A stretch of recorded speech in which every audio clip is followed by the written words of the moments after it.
Саламатсыздар ма балалар? Номер 814 есепті шығарайық. Катер А пунктінен В пунктіне барады. Бірінші қараңыздар.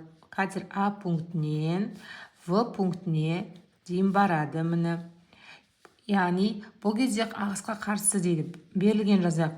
Бізде бастапқы катердің жылдамдығы жоқ. Міне В катердікін X жылдам километр сағат деп аламыз. Есептің берілгені бойынша.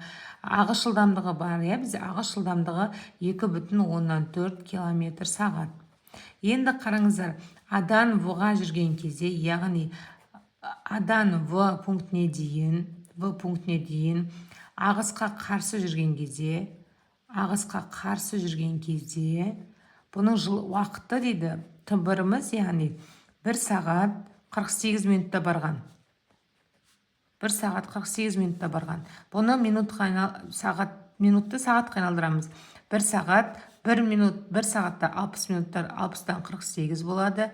Және 60 пен 48 6-ға қысқарады. 10 жерде 8 қалады. Яғни 1,8 сағат болады. Түсіндік па? Яғни бұл ағысқа қарсы А пунктінен В пунктіне барған кездегі уақыты. Енді қайтар кезде В пунктінен А пунктіне қайтқан кезде, яғни ағыспен жүрген кезде, оның уақыты дейді, мына 1,8 сағаттан азайтамыз 18 минут аз жүрген, ағыспен жүрген кезде. Яғни бұны сағатқа айналдырамыз, 1,8 сағаттан азайтамыз, 18 минутты сағатқа айналдырған кезде 60-тан 18 болады. Бұл дегеніміз 1,8-ден азайтамыз, екеуі де 6-ға қысқарады, 18-дің орнында 3 қалады, 60-ның орнында 10 қалады. 0,3, яғни 1,5 сағат болады. Яғни бұл ағыспен жүрген кездегі уақыты. Енді арғаны балалар қараңыздар. Ағыс енді біз теңдеу құрастырамыз.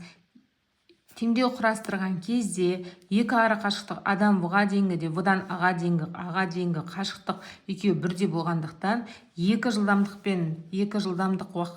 түрлі уақытпен жүрген ара қашықтықты теңестіреміз.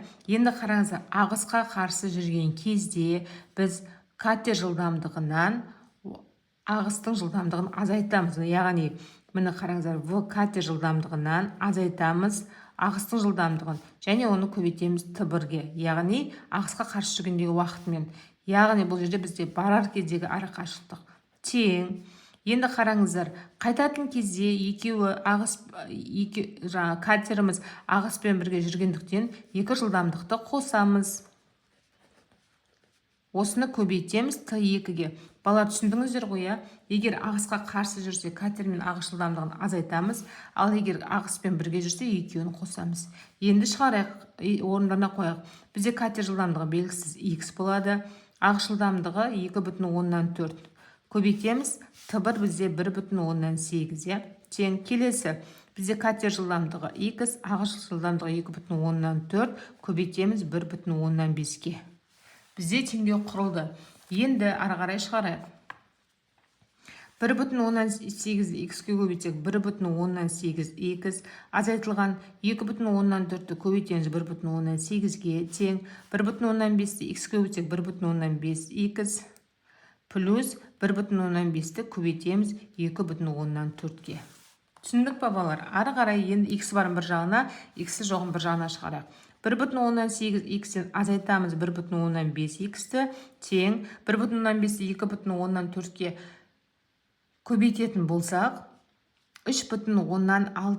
3,6-да қосамыз, 2,4-ті 1,8-ге көбейтсек, 4,32. Балалар, түсінікке көбейтіңіздер. Енді 1,8 X-тен 1,5 X алсақ, 0,3 X тең, 3,6-ға 4,32-ні қоссақ, 7,92. X-ті табу үшін 7,92-ні бөлеміз 0,3-ке. Бұдан шығады X тең 7,3-ке бөлсек, 7,92 0,3-ке жылжиды. Сол кезде мына жерде 7-ның ішінде 2, 18-6, 26,4 екен. біз деп x деп не белгілегенбіз? Біз катердің жылдамдығын белгілегенбіз, иә? Яғни жауабы катердің жылдамдығы 26,4 километр сағат. Түсіндік па балалар? Осымен номері 814 есеп шықты.